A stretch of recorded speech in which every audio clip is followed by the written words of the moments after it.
देखा है कि जंतर मंतर पर जो पार्लियामेंट पर जो ये अटैक हो रहा था, जब मेरे कितने पार्लियामेंटेरियन फ्रेंड हैं जिनकी गाड़ियों पे लोग चढ़ गए थे, उनके शीशे जो है तोड़ दिए थे। आप सब जानते हैं, ये किसी से छुपा नहीं है। मेरे घर के बाहर जो है गेट तक लोग चढ़ गए थे। कम से कम नहीं तो यहाँ पे 2,500 लोग मेरे गेट के बाहर था, और यहाँ पे इतनी पुलिस फोर्स बुलानी पड़ी कि रात को तो हम सो नहीं पाए। तो इस तरह की जो स्थिति जब बनी हुई थी, तो ये सब जो है वो घड़ियाली आंसू रो रहे थे। लेकिन अब जब झारखंड में इस तरह का बच्चों पे जो है जुल्म हो रहे हैं, तो क्या वो जेंजी नहीं है? जो देश के खिलाफ जो हो जाए, या जो प्रधानमंत्री जी को गालियां दे, प्रधानमंत्री जी के घर तक ये पहुंच गए, और वहां पर इन लोगों ने जो है क्या करने की इनकी नीयत थी।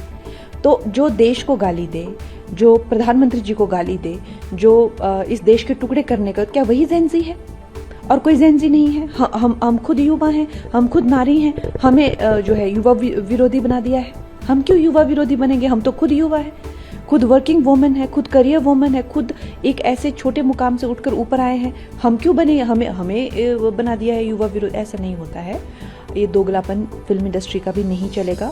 फिल्म इंडस्ट्री के लोग जो घड़ियाली आंसू जंतर मंतर के लिए बहा रहे थे, वो सेम आंसू इनको अब ये बच्चों के लिए भी झारखंड में भी बहाने चाहिए। उनकी भी तो दुविधा है।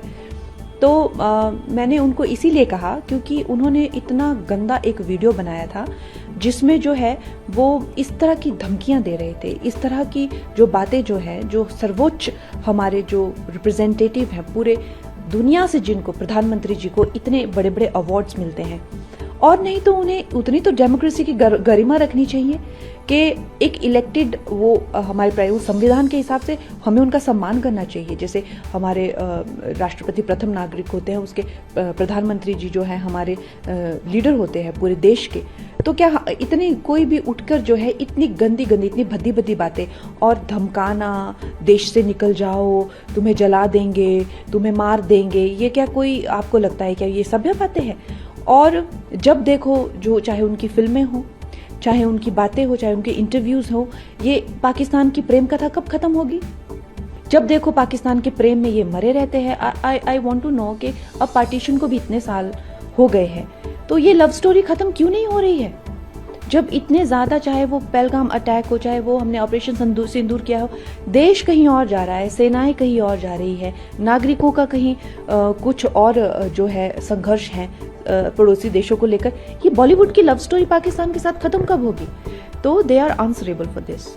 राहुल गांधी जो है एक बेशरम बनकर बाहर आ चुके हैं अब बिल्कुल, क्योंकि आज मैंने जो उनका इंटरव्यू सुना, मैंने कुछ पहले तो मुझे यकीन नहीं हुआ कि वो वैसे ही कुछ कह रहे हैं। तो फिर जब मैंने सुना और मैंने फिर से उसको रिपीट पे डाला, तो मुझे लगा कि ये तो वो चांद पे आलू उगाना और या जलेबियां बेचना दूसरे देशों में, उससे भी बढ़कर जो है अब वो बिल्कुल एक देशवासियों का उपहास जिस तरह से वो करते हैं, उससे भी आगे बढ़ चुके हैं। एक ही सांस में कह रहे हैं कि अमित शाह, मुझे तुम्हारी जो है कोई भी बातें नहीं सुननी है, मुझे तुमसे जवाब चाहिए, फलानी चीज़ों का, जो भी स्टूडेंट्स पे अत्याचार हुआ, ये जवाब दो। एक बात पे कह रहे हैं मुझे तुम्हारा कुछ नहीं बात सुननी, फिर कह रहे हैं मुझे जवाब चाहिए। अरे जवाब कैसे मिलेगा जब तुम कुछ बात सुन ही नहीं रहे हो? अगर तुम्हें जो प्रश्न पूछने हैं, पार्लियामेंट में आके वो प्रश्न पूछो। मीडिया में तुम ये प्रश्न डाल रहे हो कि गोली चली थी कि नहीं चली थी, कान फूटा, आंख फूटी, या आंसू गैस चली थी कि नहीं चली थी, मुझे तुमसे जवाब चाहिए। लेकिन जब जवाब दे रहे हैं तो वो जो है वो जवाब सुन नहीं रहे हैं, पार्लियामेंट में आ नहीं रहे हैं, पार्लियामेंट चलने नहीं दे रहे हैं। तो इस तरह की स्थिति को मैं कहूँ कि एक कॉमेडी तो अपनी जगह, लेकिन देश को मजाक बना देने की ये जो प्रतिक्रिया वो कर रहे हैं, ये बहुत ही निंदनीय है।